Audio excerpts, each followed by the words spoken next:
Welcome to McPlum, simple solutions served daily. You start by opening your document and working on a saved copy so you can revert if needed. Once ready, go to Insert, then Page Number, and pick a location, top of page or bottom of page, because placement affects headers and footers. You should choose a simple numeric style first, such as plain numbers, so you can confirm placement.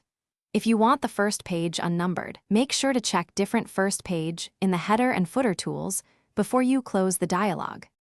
Once done inserting a basic number, you need to adjust format and sectioning.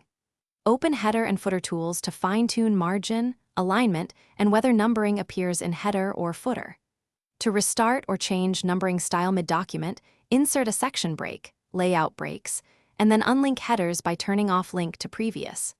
Next, use format page numbers to choose Roman, Arabic, or to set the start value. This is why sections matter when you want different sequences. You finish by checking every page. Click inside the header/footer and press F9 or select All and update fields to refresh numbering.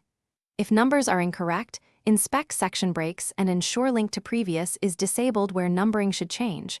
Reformat page numbers in each section as needed. Make sure Different First Page is enabled if you want no number on page 1.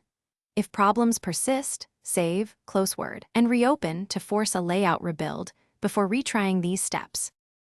Thanks for watching. Stay juicy and subscribe.